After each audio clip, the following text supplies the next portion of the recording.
आप सभी को प्रभु यीशु के नाम में जय मसीह की। हम स्वागत करते हैं आपका प्रतिदिन के वचन में।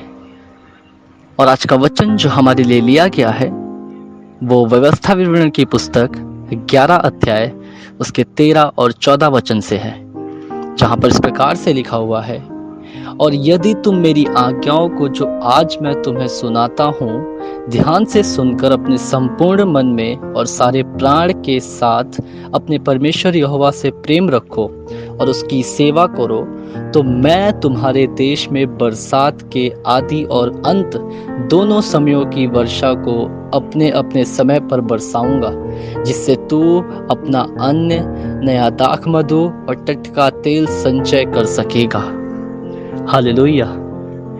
मेरे प्रियो, मूसा के द्वारा परमेश्वर यहोवा अपने लोगों, अपने इज़राइलियों, अपनी प्रजा के लिए ये वचन को बताता है कि यदि इज़राइली जाति परमेश्वर की सुनकर, उसकी आज्ञाओं को मानकर, उससे प्रेम रखकर अपने संपूर्ण मन से उसकी सेवा करे तो वो मेह बरसाएगा। जब जब उसको जरूरत होगी तब तब परमेश्वर मेह बरसाने का वायदा यहाँ पर करता है। मेरे प्रियो, मैं आपको बताना चाहता हूँ, यहाँ पर जो मेह बरसाने का अर्थ है, जो दाखमधु का अर्थ है, जो यहाँ पर तेल को संचय करने का अर्थ है, वो हमारी आशीषों को दर्शाता है कि हम कभी भूखे नहीं रहेंगे, हम कभी अकाल में नहीं रहेंगे, हम कभी प्यासे नहीं रहेंगे, शारीरिक ही नहीं परंतु आत्मिक रीति से भी। सच में मेरे प्रभु परमेश्वर का वचन हमें आशीषित करना चाहता है। वो चाहता है कि हम आशीष भरा जीवन को जिए। वो चाहता है कि हम शरीर में ही नहीं परंतु आत्मा में भी बढ़ने पाए।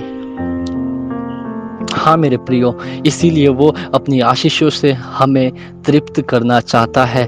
लेकिन शर्त यहाँ पर ये है, शर्त परमेश्वर ने ये रखी है यहाँ पर कि यदि तुम मेरी आज्ञाओं को, जो वो आज आपको और मुझे बताता है कि हमें उससे प्रेम रखना है, अपने संपूर्ण मन से, अपने प्राण के साथ हमें उस पर ध्यान देना है। वो हमसे रोज बात करना चाहता है, वचनों के द्वारा, पासवानों के द्वारा वो हमसे बात करना चाहता है। और यदि हम उसकी आज्ञाओं को मानकर उसके अनुसार करेंगे, उससे संपूर्ण मन से उससे प्रेम करेंगे और उसकी सेवा करेंगे, तो वो अपनी आशीषों से, शारीरिक आशीषों से, भौतिक आशीषों से, आत्मिक आशीषों से आपको और मुझे भरेगा। ये उसका वायदा है। और मेरे प्रियो, वचन बताता है कि वो अपने वायदे से कभी मुकरता नहीं है। अगर आपके जीवन में आज आशीषों की घटी है, अगर आपके जीवन में उसकी आशीषों की कमी हो रही है, तो मेरे प्रियो, मैं आपको याद दिलाना चाहता हूँ, कहीं ना कहीं हम उसकी आज्ञा का उल्लंघन कर रहे हैं। अगर ऐसा है तो हमें अपने आप को जांचना है। अगर ऐसा है तो हमें अपने आप को परखना है, ताकि हम उसकी आज्ञाओं को मानकर उन आशीषों को पाने पाए जो परमेश्वर ने हमारे लिए रखी है। आइए हम प्रार्थना करें। धन्यवाद प्रभु यीशु, सच में प्रभु तेरा वचन महान है। तू सर्वशक्तिमान हमारा परमेश्वर है।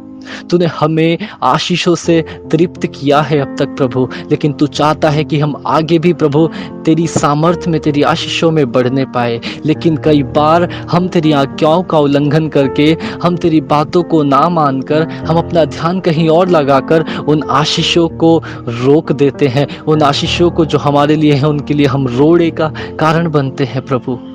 लेकिन होने दे, तेरी महिमा हमारे जीवन से होने पाए, तेरी इच्छाएं हमारे जीवन से पूरी होने पाए प्रभु। अपना अभिषेक हम पर कर प्रभु। धन्यवाद करते हैं और हम पर प्रभु अपना कृपा कर, ताकि हम तेरी आज्ञाओं में बढ़ने पाए। जो लोग इस वचन को सुनते हैं, पढ़ते हैं, उन्हें इस वचन को समझने के लिए प्रभु अपनी सामर्थ्य दे।